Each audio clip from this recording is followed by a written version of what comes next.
All right. All there right. it is. The timer Here we started. are. Okay. Podcast take number 3.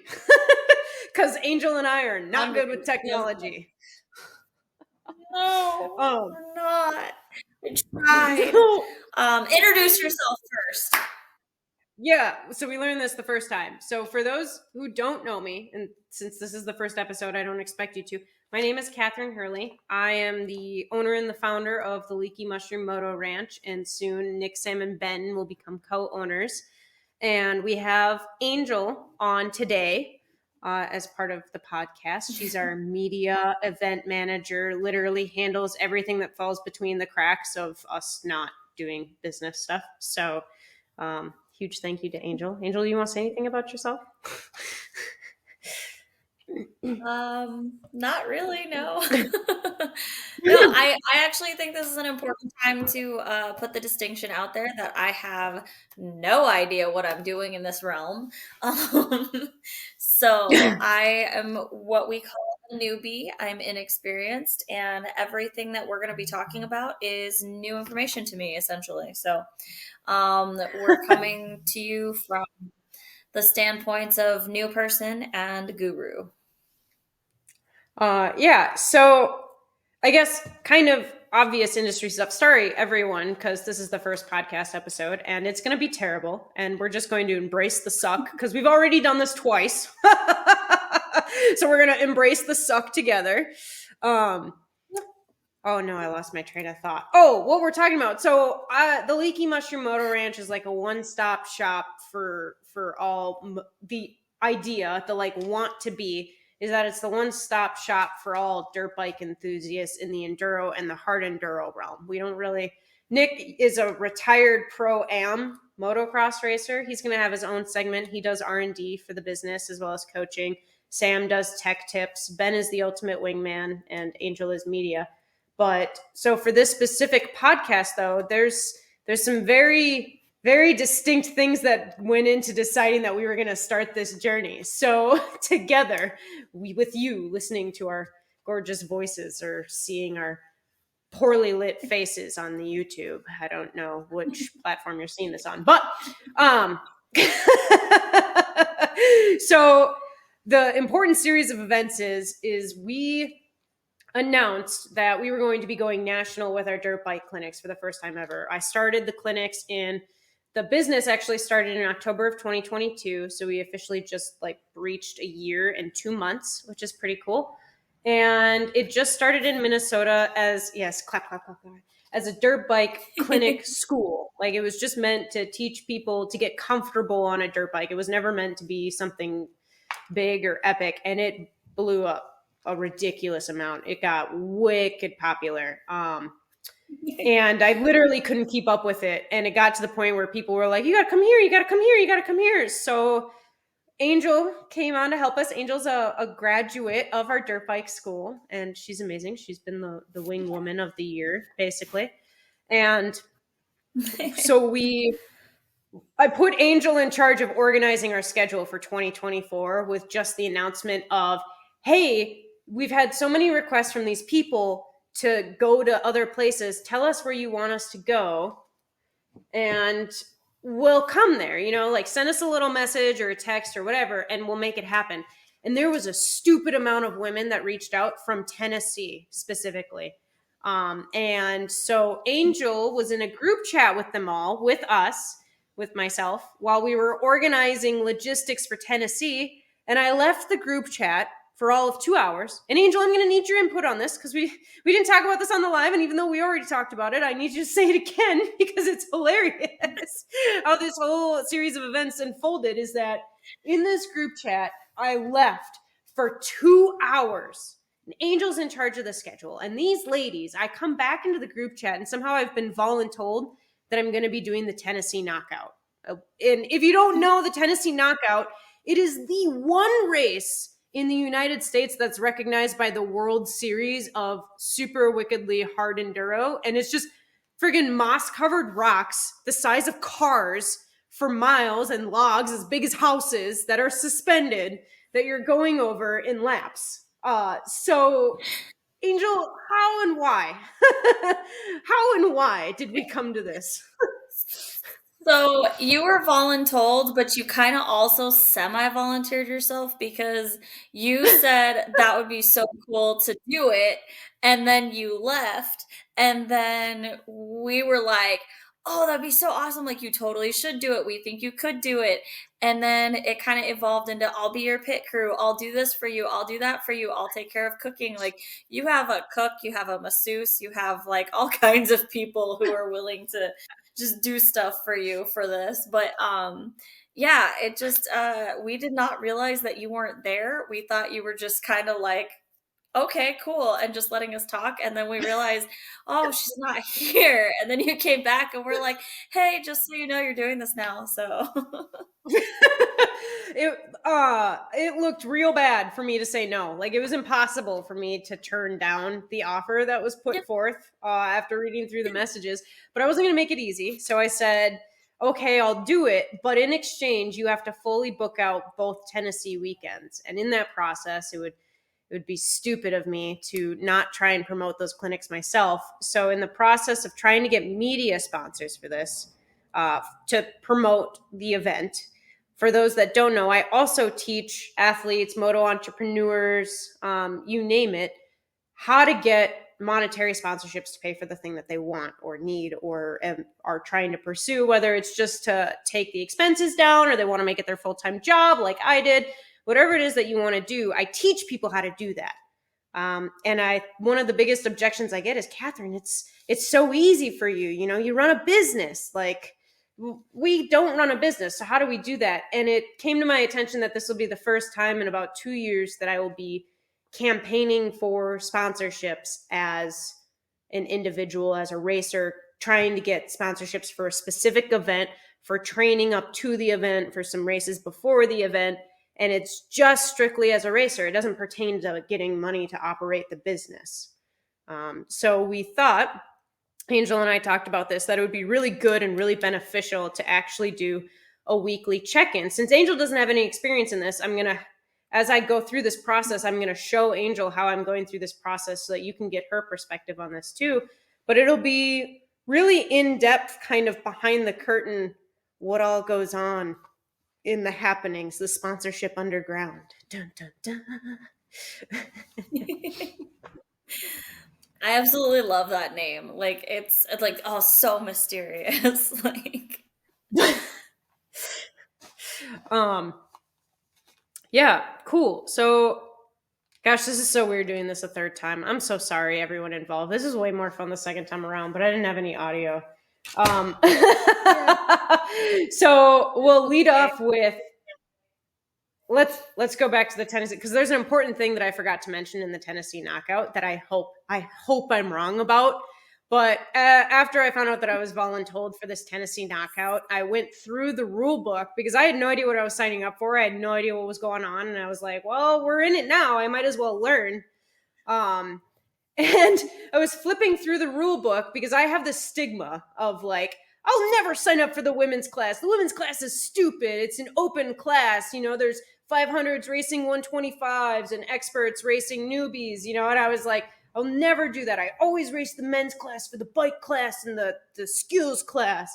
And then I found out I was doing the Tennessee knockout. I was like, nope, I'm good. I'll take the women's class. I'm fine with that. I'll take it, please. So I was going to sign up for the amateur women's class. And as I was flipping through the rule book, I was trying to figure out what the deal is for the women's class.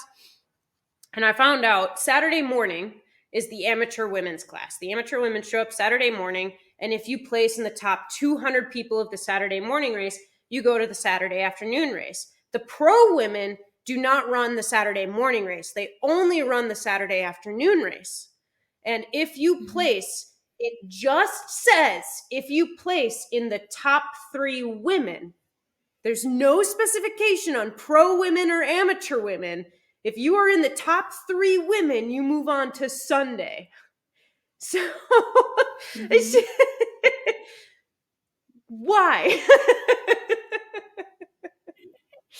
to be fair, we didn't know that when we signed you up for that. So But we probably still would have done it anyway because we believe in you. So you've got a whole pit crew. It's fine. It'll be all right.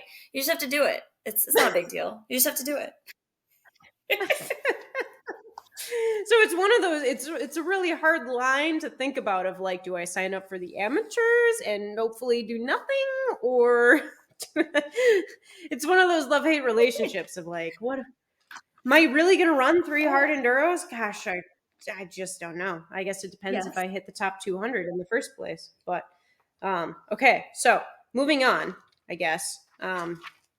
Wanted to talk about with the sponsorship challenge, right? Of going out and getting sponsorships for myself. I really want to talk about the pros and the cons that come with the situation. In that, I was born and raised in Minnesota. I had my entire racing career in Minnesota. I trained over there. I had community involvement. That's where I started the clinics. Everything I've ever built happened in Minnesota.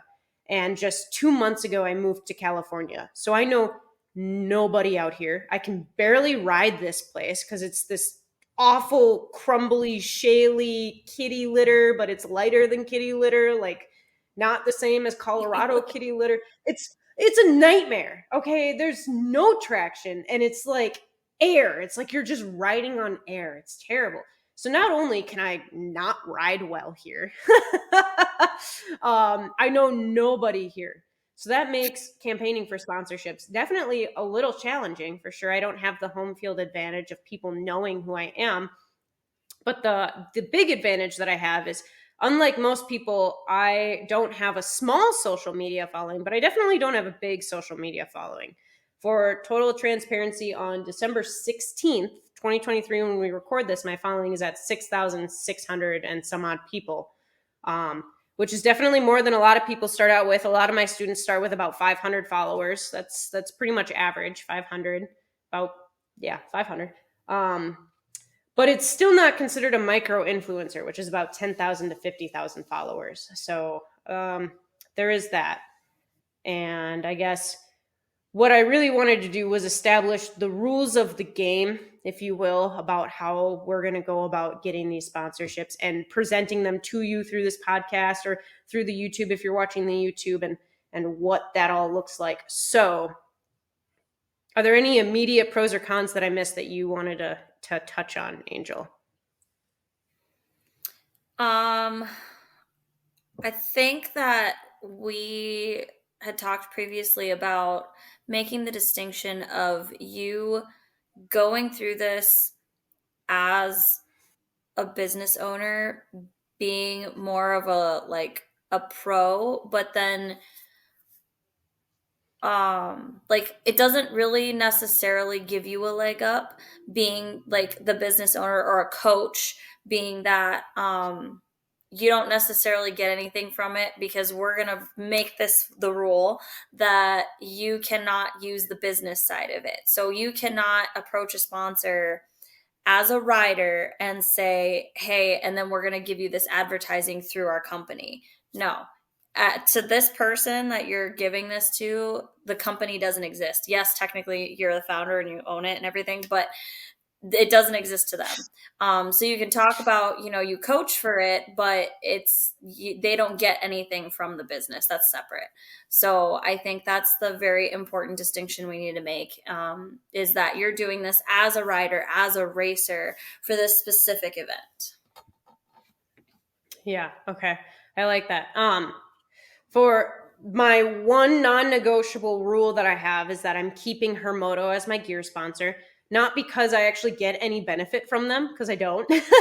I have a coupon code for people that take my clinics, but that's it. I don't actually get paid from it. I don't have any affiliate commissions. All I get is a nice pat on the back and a thank you, because I really, really like that brand and I really support it and what they're trying to do. But the big distinction, and a lot of my students really struggle with this when they ask, well, I have a race team. Should my race team be the one getting sponsorships, or should I be getting sponsorships? And it's very much the same kind of structure when you're talking about a business. It is a lot easier to get sponsorships as a collective entity, whether you're a business or a race team, but you have to understand that they're two separate things. a business brand is separate from a personal brand. So I would be getting sponsors strictly for me and not to the benefit of like campaigning or advertising or or like banners or spectacles that happen. Like a sponsorship deal that I set up was one of the dealers that I got my bike from. They could come on site and like set up a canopy with a little cooler to hand out drinks and snacks so that they could interact with the people, because building that relationship makes people more like, we can't do that. But if it's something like with the gear is a very personal brand for me, because even though I run Hermoto, Nick as a coach runs USWE, and you have your a shared universe podcast as kind of a pseudo gear sponsor. So I keep that very separate for everybody. There's no brand sponsorship for that. So that's a very clear distinction is business versus personal brand. And for full transparency to everybody, Angel is going to be behind the scenes 100% of this whole thing. She's going to see it from start to finish. So you're going to get the perspective of somebody who's never really heard any of this stuff before. She's going to be behind the scenes. And I don't know how I'm going to do it yet, because this weekly podcast and updates and stuff are free. But all of these conversations and the homework and stuff that Angel and I are going to do behind the scenes, we're going to record it or take note of it somehow. I don't know yet, but when I do, I'll tell you. Whether it's going to be like a membership site or a course, something. We're going to do something so you can get this extra information. It'd be like cheap, like $12 a month or something. But yeah, so there's that. That's the important part, is that it'll be there. And you guys will get to see, like, I'm going to have the same kind of questions as somebody who's just coming into this brand new, who would come into a course or whatever. I'm going to have those same kinds of questions because I have no idea what I'm doing in regards to this. Yeah. So one of the big questions is, do I need a new social media page? Do I have to start from zero, or am I allowed to use the 6,600 followers that I currently have? I think you're allowed to use the 6,000 that you've got, because to me, I mean, like, if you had nothing to do with a business at all and you had that many, like, you wouldn't have to start from scratch. Like, I have like 500. So if I go follow or, go try and get a sponsorship right now, am I expected to start over again? No, I would hope not, at least. That I think that it's fine, because you're not in that 10,000, 20,000 people range. So I think that it's fair to do it from where you're at, because there are people that I've seen that don't have any sponsorships that are like in that 9,000-10,000 people range, and like that's just them. So I think that's valid. Yeah. Okay. And we already covered that I'm allowed to say that I'm a coach. I can't like say that I'm a business owner or any of that stuff. So then the big question that is really, I like to establish this one. Am I allowed to say that I'm doing a sponsorship challenge while I'm going after sponsorships?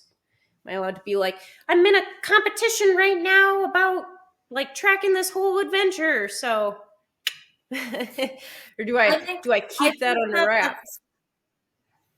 I think that's a personal decision. So I think that yes, you can if you want to. If that's part of the story you decide to tell, then great. But if you decide not to and tell them later, get them to come and talk to us. Let's find out why they decided to get you, or to sponsor you. I think that's really cool, a really cool dynamic. But yeah, I think that's a decision that's up to you. If I don't know from your side of it how you would normally approach this. So like, to me, I probably would, but I don't know. Again, like, you have this like blueprint that you have, and I don't know anything about it. So I don't know if that's like what you normally would do or not. So I say that one's up to you. I don't see that being a conflicting thing, essentially. Yeah. So For those of you who don't know, I've been messaging Angel these past 3 days when I had this brilliant idea of I should track this process right now. I was losing my mind because I was like coming up with different scenarios of how this would play out. And I kept trying to think about and make a game plan for what's happening without having this conversation about the ground rules. So I had no like idea of what would be allowed or not allowed. And I was like, what if I have to start my Instagram? Like, I have this brilliant idea. I could do this. I'm like, ooh, but what if I have to restart my Instagram? If I have to restart my Instagram, do I have to do this? Like, if I do that, is it unfair over here? You know, and there was so much going on that I started thinking how I kind of laid this out. I think in my head about what I'm going to do from here is that the story I'm going to kind of tell is right along those lines of I coach for this company and we made this announcement of, hey, you know, reach out to us if you want us to come to a location. And there was an overwhelming presence from the women of Tennessee requesting me specifically, not the other staff, but me specifically to come out to Tennessee. And in the group chat at some point when I left for 2 hours, they've all told me to do this horrendous, incredible race that I'm sure I'm going to suffer fest ultimately for. And so there's this big challenge going through. And for that, it would be stupid of me not to sign up for the race because we're building all this hype. We're getting all these people talking about the Tennessee Knockout Challenge. It would be stupid not to follow through with it, even if the requirements are not met. So I would need to, I mean, I already have started that training and that routine, that regimen already, but it needs to get funded because there's another con that I have is that I actually have a job out here in California because I left all of my contacts in Minnesota while I'm rebuilding the business to do national. I have a job now. So I'm going to be prospecting for sponsors with a 40-hour job with an hour and a half commute both ways.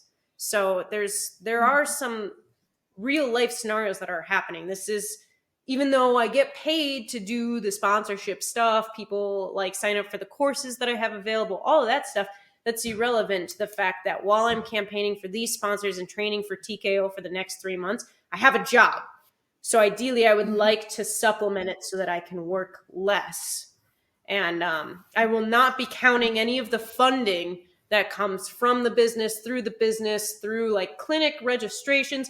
None of that is considered funding for the TKO challenge in terms of sponsorship. I forget where I was going with that. Did I wrap that up? I think so. It sounded like you did. I think but I think that's also like a really great thing to point out is that you're doing this just like everybody else is. You're not doing this as like a business owner who's also doing this.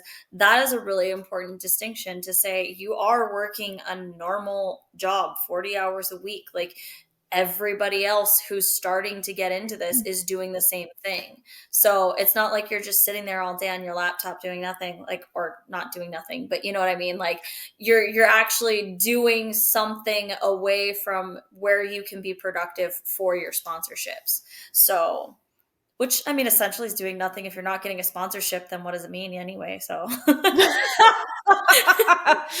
Yep. Yeah. So, okay. That was really good plug. Good plug. Yeah. So this first episode, I'm not doing a whole lot of self-promotion or any of that stuff just because I don't know where this is going to go. You know, the podcast is going to get posted wherever you're listening to this to. The video recording is going on YouTube, and then we're going to cut little snippets, put it on social media probably. But like I don't have a link for you because technology, as we've proven with the fact that we've redone this podcast 3 times now in a row, and it's driving me crazy. It's lost a lot of its luster now. That second recording was the one to hear, but my audio isn't there. You know, I think though that this is a good thing because even though technology hates us, we've actually we didn't talk about any of this stuff before. So you working your job and everything, that didn't come up in any of that stuff. And like I said, I think that's a really important distinction. I think that's really good for us to talk about because that's a huge hurdle for people. Is I work 40 Yeah. hours a week. How am I supposed to have time to do this? Like Mm-hmm. that's a big hurdle for a lot of people. So Yeah.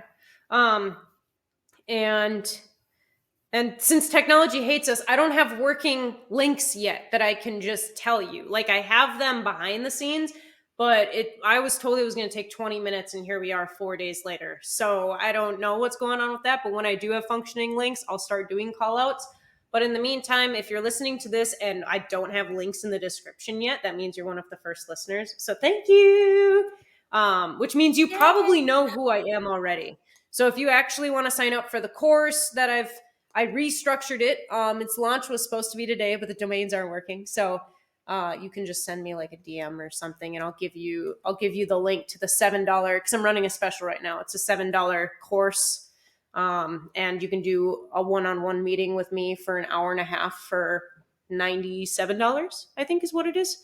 So that's the special I'm running right now. But other than that, this is really meant to just be about this process. I really am not going to try and do a lot of selling. I think I'll probably end it with a shameless plug because I have to, because it would be stupid of me not to as a business owner. I'm not going to lie to y'all, but that's that shameless plug for now. So,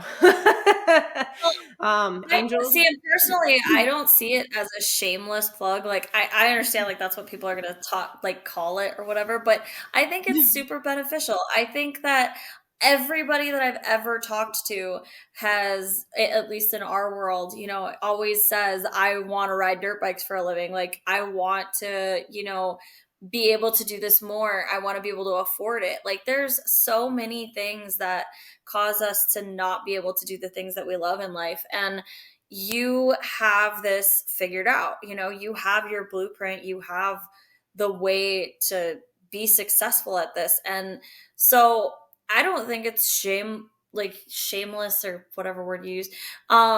I think it's fantastic. I think it's great. I think it's, you know, a lot of the times people feel like they're on their own for this stuff. And knowing that there's somebody out there who essentially has the magic formula to do it, and you're literally, like I said, showing them, hey, this is somebody who's working, somebody who's going through all of these steps, watch it work. Or, you know, or watch it not if you're that skeptic and, you know, you think that it's not going to. Guarantee you, Catherine's awesome, so it is going to work. So, whoa, whoa, whoa. Don't put the juju in the universe. Hang on. But no, I think that this is, I think that this is awesome because there's no better proof than doing something. And this is what you're showing, you know, and you are offering to help people do that. Yes, they're going to have to pay you, but you know, that's just how life works. But you know, then they're going to go and get sponsored and they're going to be able to happy, you know, like they're going to be able to do what they want to do. So you're just making dreams come true. Oh, shoot, I had a train of thought and it totally ran away from me, Right. but it was important. What did you lead off with? A lot of people, why do I charge for it? Why do I charge $7? What a stupid amount, right? Like, oh, you have to pay $7 whole dollars. It's a Big Mac or a cup of Starbucks coffee. It's because one of the best things that I'd ever heard is if there's no skin in the game for you, then you won't do it. So it's, I mean, it's 100% money back guarantee. I'll give you $7 back if you really hate it. But the way that I look at it is that a lot of people, when you say that they feel alone when they're going through this, a lot of us, this took me a really long time to figure out. We're going after like tire manufacturers and gear manufacturers and all these other people. We'll probably talk about this in the secondary, another podcast talking about how to go after sponsors. But I just want to paint this real quick. Where we're going after tire manufacturers, gear manufacturers, bike manufacturers, you know, somebody already involved in the industry, guts racing with the seats or a Cherubies with the plastics. If you're in road racing, you're going after suits and helmets and gloves. Those are called endemic brands. And the problem is everybody's going after endemic brands, and endemic brands only have a set amount of budget dedicated towards this. So you have millions of people who are in love with power sports going after power sport companies who want to give back to the community and can't, because there's so many people vying for that money, that very small piece of the pie. So the best they can do is give you a discount, make you happy. You're still going to buy your stuff, but it doesn't pay the bills. So showing people how to be able to go after sponsors that aren't in the industry, like I've already kind of got a low-key game plan for skincare and hair care, and I don't even like that stuff, but I'm pretty certain that I can make it happen, skincare and hair care and all that jazz, because it's important to me to get companies outside of motorsports into the motorsports industry, because now we have a whole untapped pool of money coming in to support riders who can give money to the companies in motorsports, so that the companies in motorsports have more money to give to the clubs, who then have more money to make the races and the experience and upkeep of the trails and everything way nicer and way better. Yeah. And that's something that I think a lot of people miss. Like, that's a missed mark so many times. Oh, I completely get that. So it's really funny that you said that, because I was just thinking about this earlier. So you're talking about like skincare and hair care. My friend and I just had this conversation earlier today that I've seen a lot more women get into riding and stuff lately. And like, or I guess maybe I'm just being more exposed to it now that we're, doing all this stuff with the clinics and things like that. So I'm seeing a lot more women.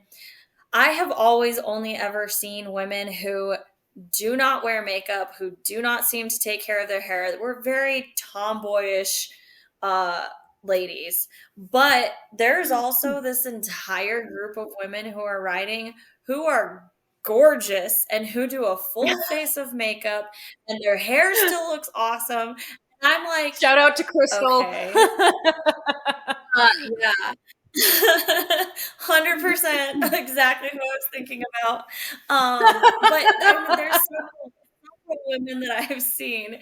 But Crystal was one of them that, like, they're just really, really pretty. And they're like, I was like, so can you actually like have nice hair and ride a dirt bike? Like, is this a thing? So when you said that right now, I was like, oh, that's a really good idea, because I wouldn't have thought about that. And yeah, that was great. See, look at, you're already doing it. And for people, I assume probably men, because as a woman, the second that I say that to another woman, they're like, "That's brilliant." But there's a really long thought process that comes to that, because you wouldn't have thought of that. I wouldn't have thought of that either. Yeah. So I'm gonna walk you through how we actually come up with those like out of the box sponsor ideas. The next 2 weeks, we're going to lay the groundwork, and then those out of the box sponsor ideas are going to be really obvious, and you're going to see how that all pans out. And I'm really excited to share that with everyone. But I'm so excited for this. Like, I'm so excited to like learn some of this. Like, it feels like insider secrets. Like, like I should loud or something like that. But no, I this is gonna be awesome. I feel like I'm gonna learn so much about this, and I feel like everybody out there who's listening is also just gonna be like so thankful for the fact that you decided to do this. Like, this is awesome. Oh, well, thank you. Cool. I think we covered all the bases, did we? I think so. Established the rules of the game, talked about TKO a little bit. Had some extra information this time that we didn't the last time, but it wasn't nearly as fun and spontaneous. So that's okay, I guess. Yeah. We decided in the last episode, Angel has announced that we have to end on a dad joke. So unless Angel has more to say. No, you gotta do your joke. We need a jingle to put after the joke for our like tune out kind of sound, but all right. Angel, you're already laughing. I haven't even said it yet.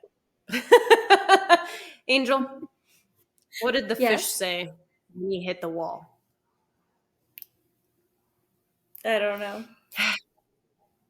Damn.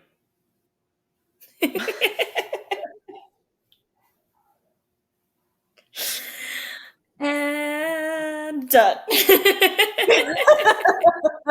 That one's one of my favorites. Anyway, I'll leave y'all on that one. So anyway, Thanks for until tuning next in. week or soon. Yeah, we'll see you guys next week.